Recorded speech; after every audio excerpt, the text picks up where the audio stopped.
Assalamualaikum warahmatullahi wabarakatuh. Bismillahirrahmanirrahim. Alhamdulillahi rabbil alamin. Allahumma salli ala sayyidina Muhammad wa ala ali sayyidina Muhammad. Amma ba'du. Pada kesempatan kali ini saya akan membacakan sebuah kisah menarik dari kitab Alfu Lailah wa Lailah, kisah 1001 malam yang disusun oleh Abu Abdullah Muhammad Al-Jihsiyari.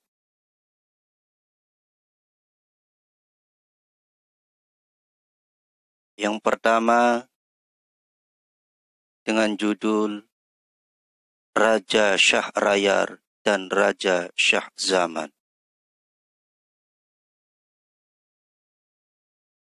Pada zaman dahulu kala, bertahtalah seorang raja penerus dinasti Sasaniyah di semenanjung India dan Tiongkok.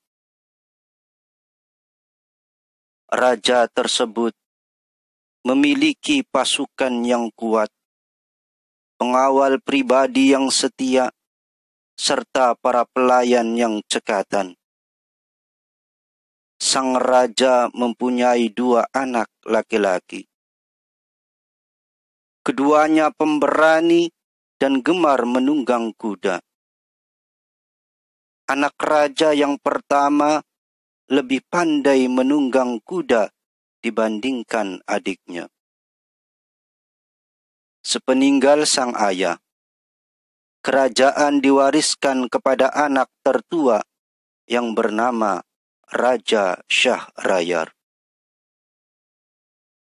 Ia memerintah dengan cara yang adil dan tentu saja rakyat menyayanginya. Adik Raja Syahrayar bernama Raja Syahzaman.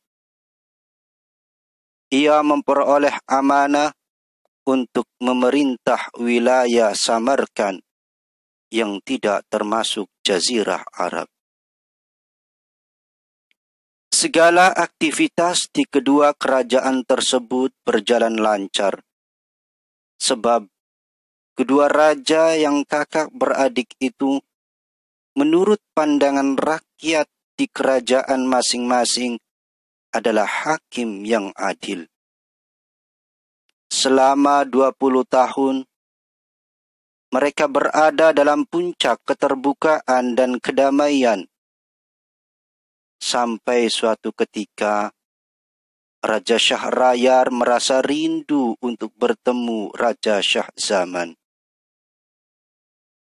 Ia memerintahkan wazirnya untuk melakukan perjalanan ke kerajaan adiknya dan menyampaikan keinginannya untuk bertemu. Perintah sang raja dijunjung oleh wazir dengan sepenuh hati. Ia pun melakukan perjalanan menuju kerajaan Raja Syahzaman. Ketika tiba di tempat tujuan, wazir menyampaikan salam dari rajanya kepada Raja Syahzaman,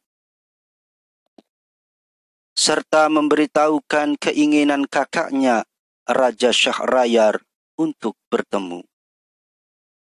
Raja Syahzaman menyambut baik keinginan kakaknya dan segera mempersiapkan kunjungan balasan. Beberapa tenda terbaik, berikut kendaraan tunggangan, para pelayan, dan pengawal pribadi dibawanya dalam perjalanan. Segala persoalan kerajaan ia serahkan kepada wazir, dan ia pun berangkat menuju kerajaan kakaknya. Ketika tengah malam, wazir teringat akan sesuatu yang harus dibawanya. Tetapi sesuatu itu tertinggal di istana. Maka Raja Shah Zaman kembali ke kerajaannya malam itu juga.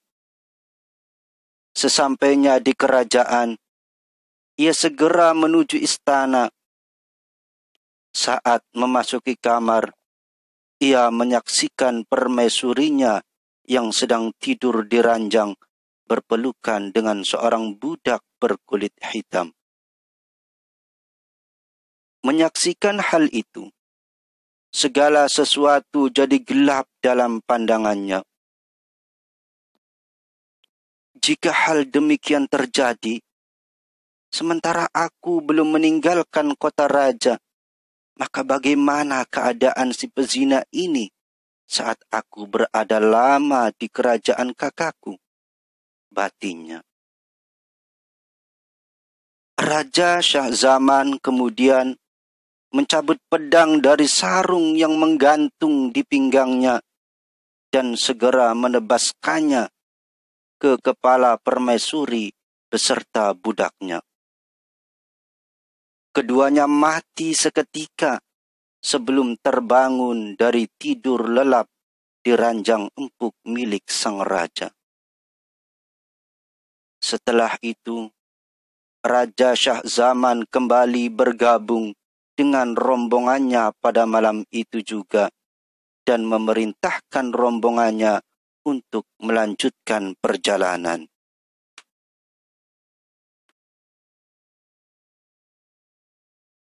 Beberapa lama kemudian, rombongan Raja Shah Zaman sampai di kerajaan kakaknya. Sang kakak sangat gembira mendengar berita kedatangan adiknya. Ia pun keluar istana untuk menemui Raja Shah Zaman. Keduanya bertemu, saling memberi salam penghormatan dan berpelukan mesra. Kegembiraan Raja Shahrayar diwujudkan dengan menghias kota raja seindah mungkin. Kakak beradik itu duduk berhadapan dan berbagi cerita. Raja Shah Zaman teringat peristiwa yang dialaminya sesaat sebelum ia berangkat. Ia terlihat sangat sedih. Wajahnya pucat menguning, tubuhnya lemas. Menyaksikan hal ini, sang kakak mengira bahwa keadaan adiknya disebabkan oleh terpisahnya ia dengan negeri dan singgasananya. Karenanya, ia tidak terlalu ambil perhatian dan tidak bertanya sebabnya. Saudaraku, sungguh batinku menyimpan luka, kata Raja Shah Zaman kepada kakaknya suatu ketika. Tetapi Raja Shah Zaman tidak memberitahukan apa yang terjadi pada permaisurinya. Aku ingin mengajakmu pergi berburu. Barangkali hal itu bisa meringankan penderitaan hatimu, ucap Raja Shahrayar. Namun, keinginan Raja Shahrayar tidak disetujui oleh Raja Shah Zaman, sehingga ia pergi berburu sendirian. Di istana Raja Shahrayar terdapat jendela yang biasa digunakan untuk melihat-lihat pemandangan di taman. Di sanalah Raja Shah Zaman duduk sambil memperhatikan keindahan alam sekitar istana. Pandangannya tertuju ke sebuah pintu gerbang di mana terlihat serombongan jariyah, yaitu selir atau budak perempuan.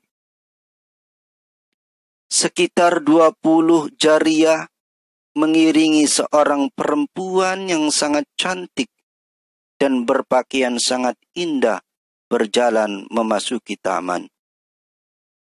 Rombongan itu tiba di sebuah fusqiyah, artinya air mancur, dan segera melepaskan pakaian mereka, duduk-duduk di tepi fusqiyah, membasahi badan sambil bersenda gurau.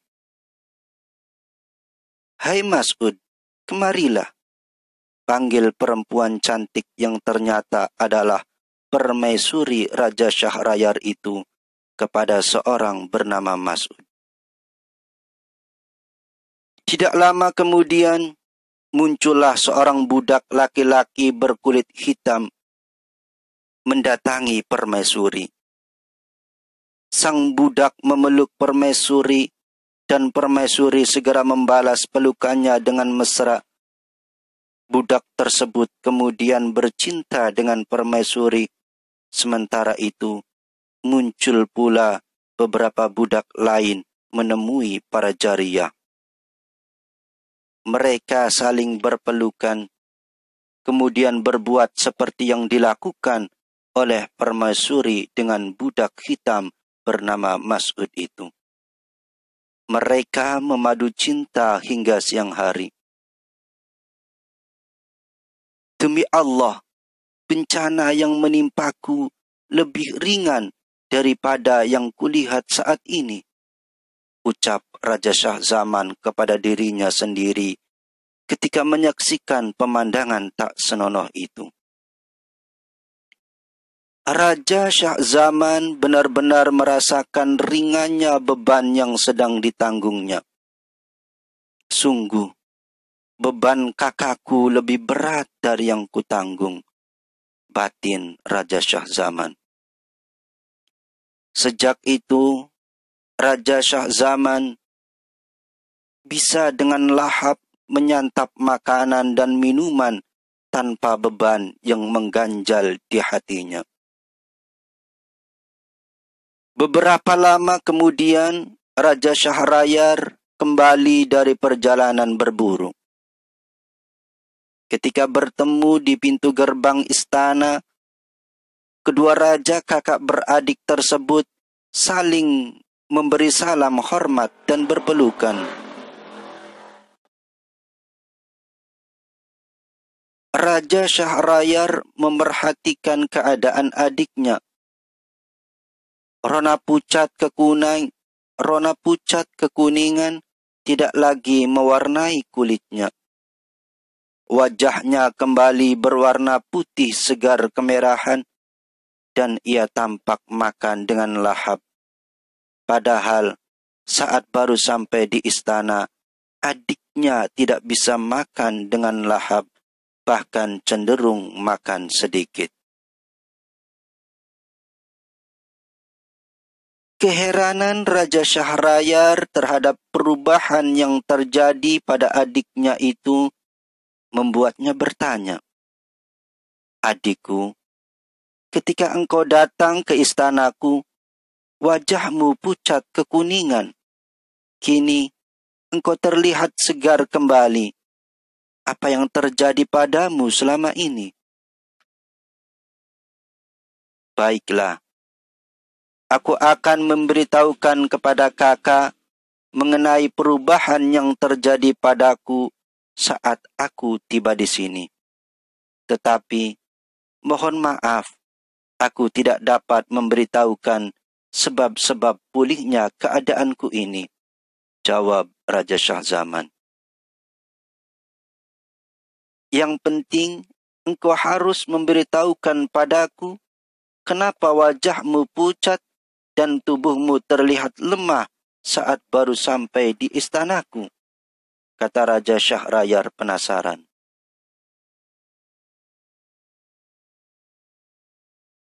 "Kakakku yang kuhormati, ketika engkau mengutus wazirmu ke kerajaanku untuk menyampaikan pesanmu yang menginginkan agar aku berkunjung ke kerajaanmu, maka serta-merta saat itu juga aku mempersiapkan segala sesuatu untuk keberangkatanku.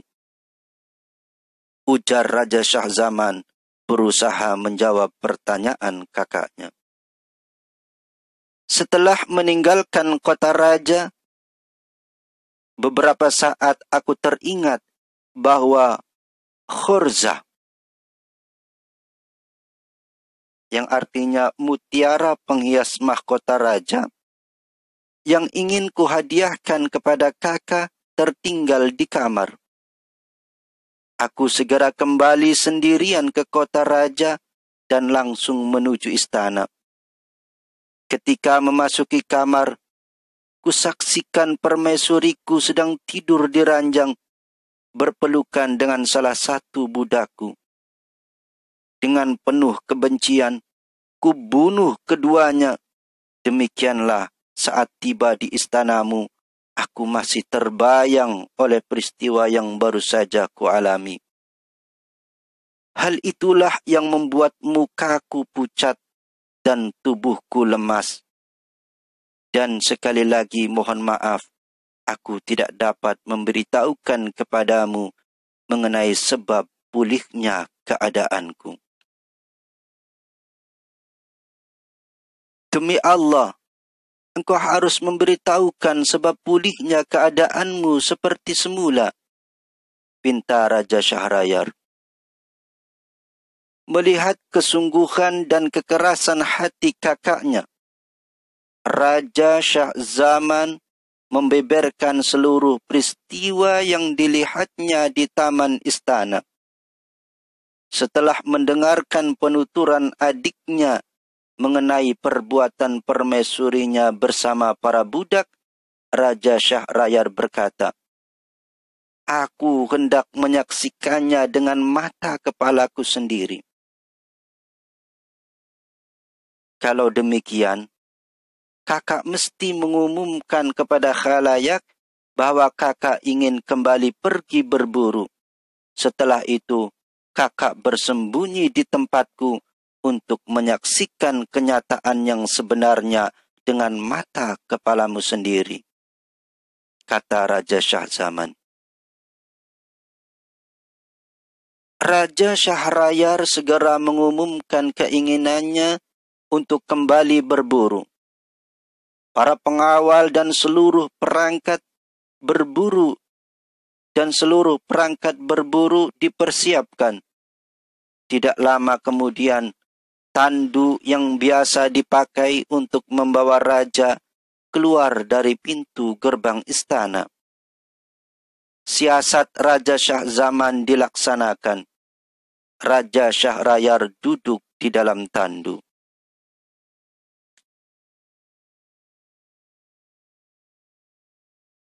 Tidak seorang pun yang boleh menemuiku, perintah Raja Syahrayar kepada para pengawalnya. Raja Syahrayar menyelinap dengan menyamar menuju istana yang ditempati oleh adiknya.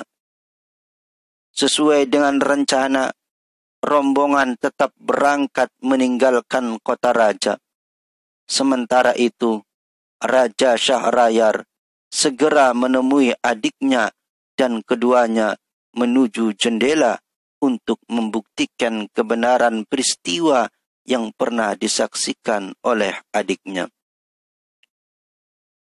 Tidak berapa lama, mereka berdua melihat beberapa jariyah mengiringi permaisuri menuju taman. Kemudian muncul budak-budak berkulit hitam.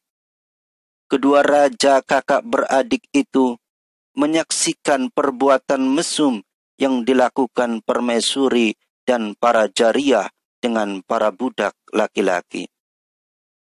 Perbuatan mereka berlangsung hingga sore hari.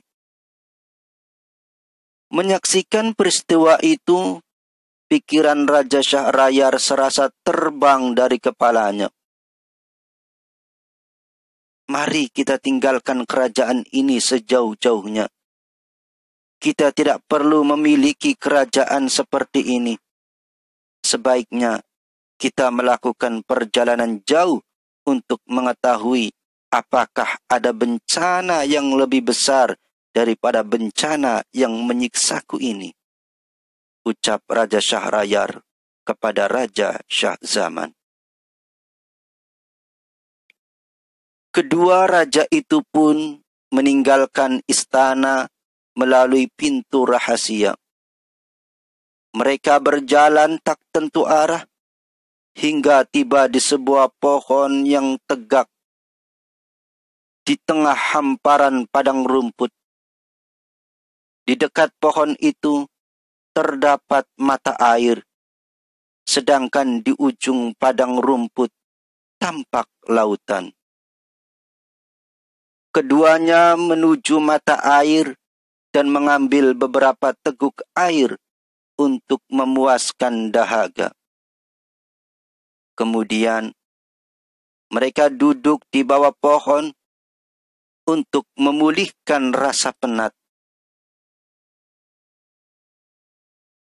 Tiba-tiba air laut di ujung padang rumput bergelombang dahsyat, dan sesaat kemudian muncullah sosok berwarna hitam, naik ke darat dan menuju ke tengah padang rumput.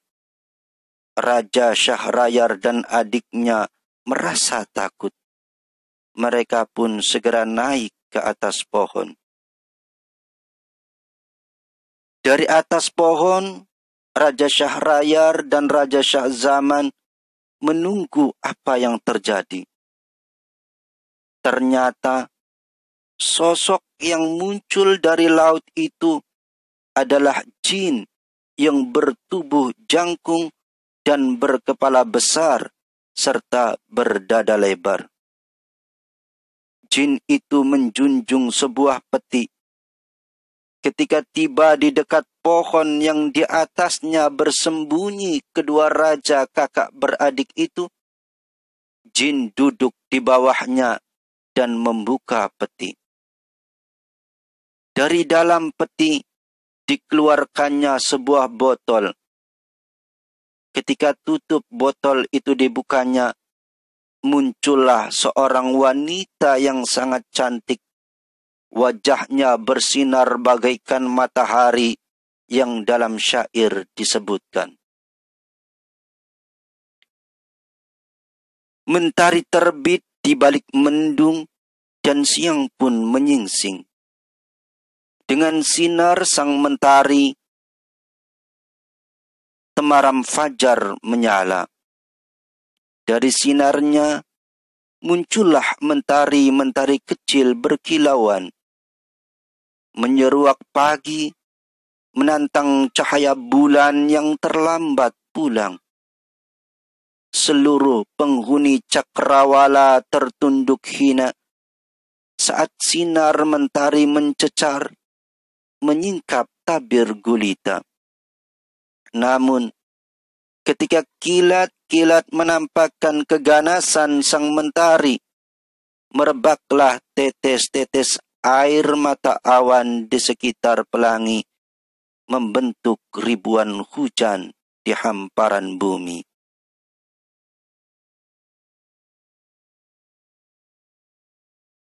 Hai putri yang menawan hati, aku telah menyembunyikanmu di malam pengantin itu. Kini saatnya aku tidur, melepaskan rasa lelahku, ucap jin.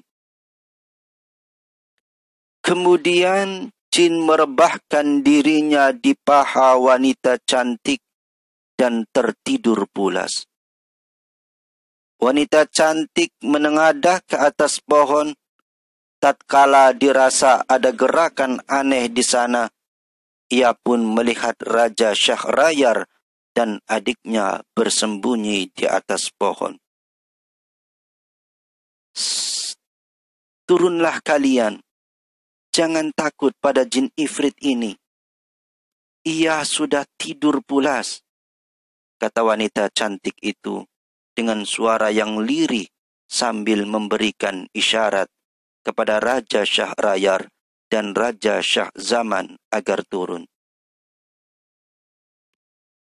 Engkau harus bersumpah demi Allah, sahut Raja Syahrayar dan Raja Shah Zaman hampir bersamaan. Baiklah, demi Allah, kalian harus turun segera jika tidak ingin ketahuan oleh si Ifrit ini. Sungguh, ia adalah jin yang sangat kejam, ujar wanita cantik itu. Raja Syahrayar dan Raja Syahzaman merasa gentar. Mereka pun segera turun perlahan. Setelah meletakkan kepala jin Ifrit yang sedang tertidur pulas di tanah, wanita cantik itu bangkit. Ayo kalian berdua, pinta wanita itu. Tusuklah jin ini dengan senjata kalian. Tusuklah segera. Jika tidak, ia akan segera membunuhmu saat bangun tidur. Turutilah kata-katanya, kata Raja Syahrayar kepada adiknya. Namun Raja Syahzaman menolaknya. Aku takkan melakukannya sebelum kakak melakukannya lebih dulu, balas Raja Syahzaman. Baik Raja Syahrayar maupun Raja Syahzaman mulai tertarik pada kecantikan wanita itu.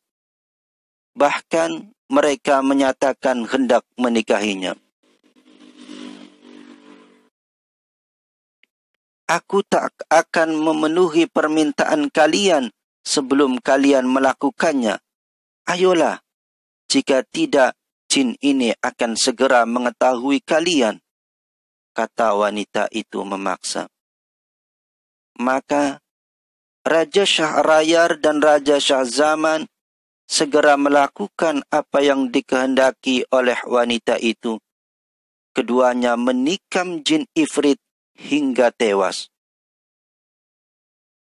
Cukup, jin ini sudah mati, kata wanita itu.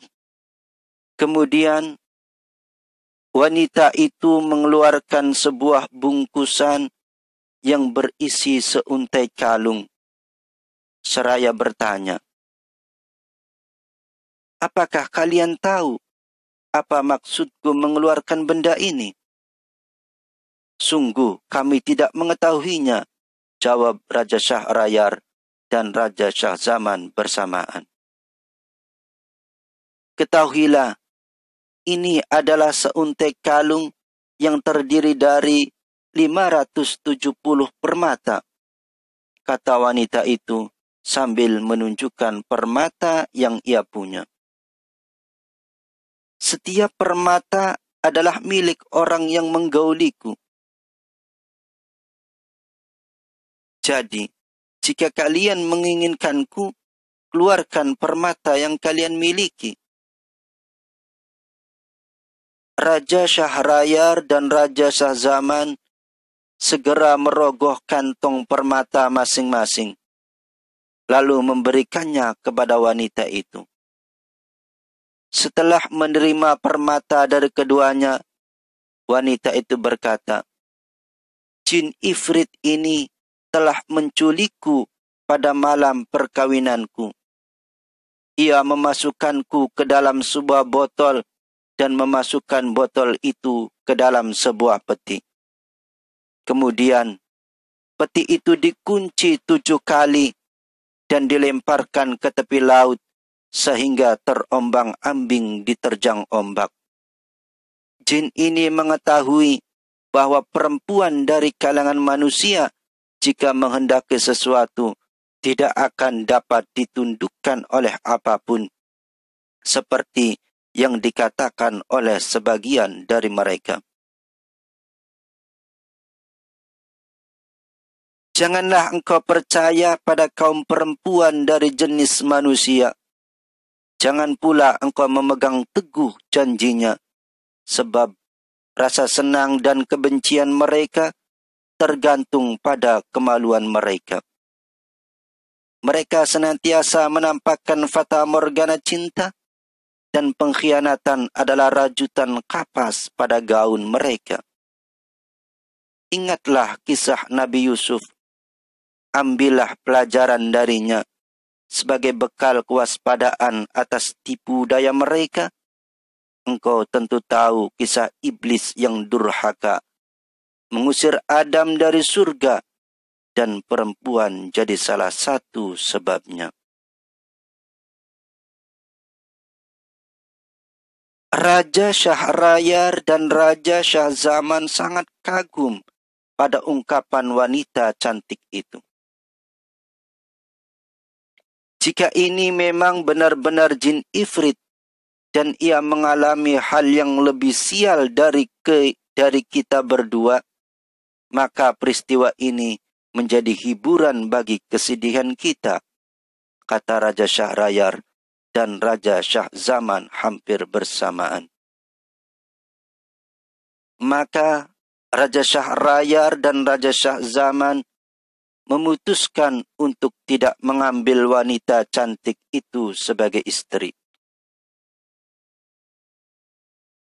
Mereka meninggalkan wanita itu bersama jin ifrit. Pada hari itu juga mereka menuju kota raja.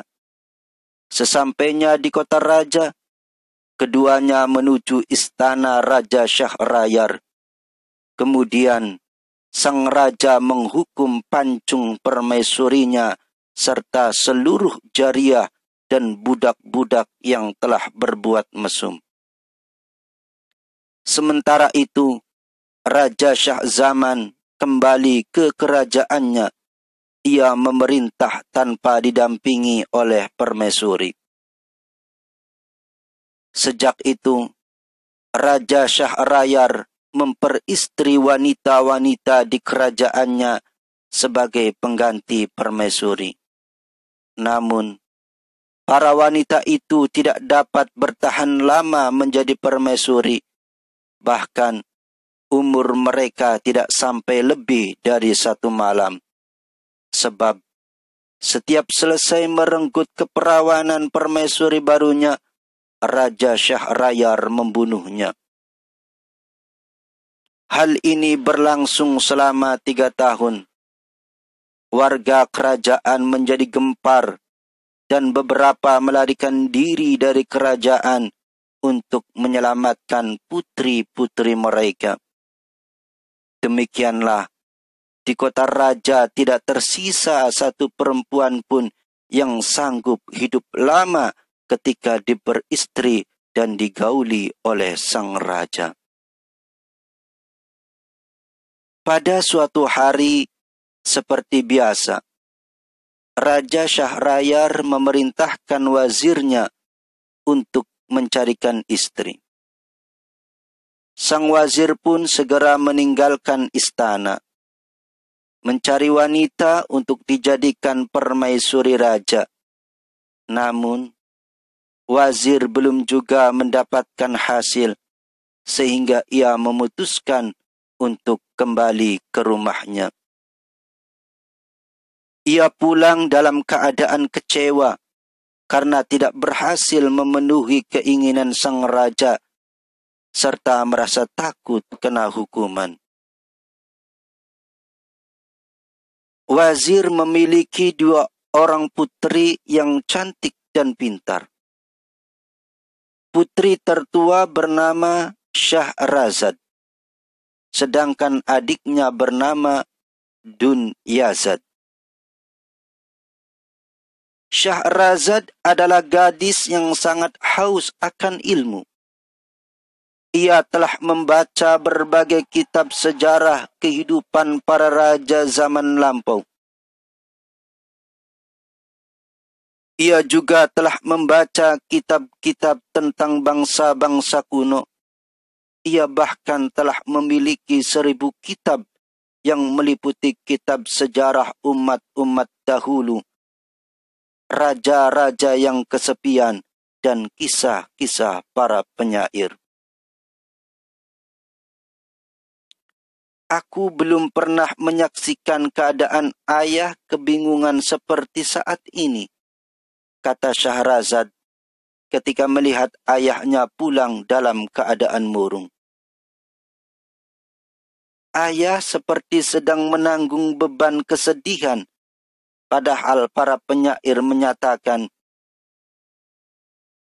Katakanlah kepada orang yang sedang menanggung beban kesedihan, sesungguhnya beban kesedihan tidak akan berlangsung lama, bagaikan rasa riang dan bahagia yang segera menghilang dari pandangan.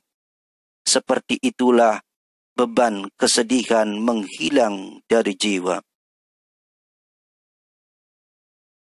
Setelah mendengar ucapan anaknya, sang wazir menceritakan beban pikirannya mengenai peristiwa yang terjadi dengan raja dari awal sampai akhir. Wahai ayahku, demi Allah, kawinkanlah aku dengan raja, sebab dengan menjadi permaisurinya, barangkali aku tetap bisa hidup atau menjadi tebusan bagi gadis-gadis lain yang ingin bebas dari kekuasaannya. Ucap Syahrazad. Demi Allah, janganlah engkau membahayakan dirimu sendiri.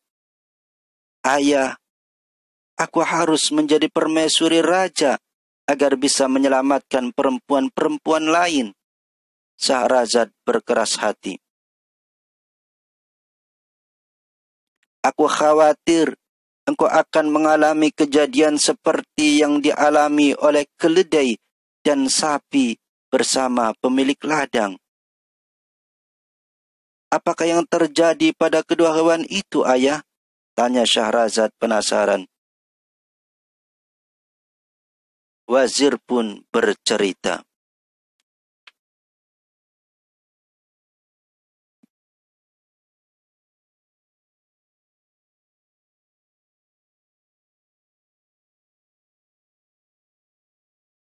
Cerita pada kesempatan kali ini cukup sampai di sini dulu. Nanti akan dilanjutkan pada hari berikutnya tentang cerita dari ayahnya Syahrazad atau cerita dari wazir tentang kisah sapi dan kerbau. Mohon maaf apabila ada kata-kata yang salah. Wassalamualaikum warahmatullahi wabarakatuh.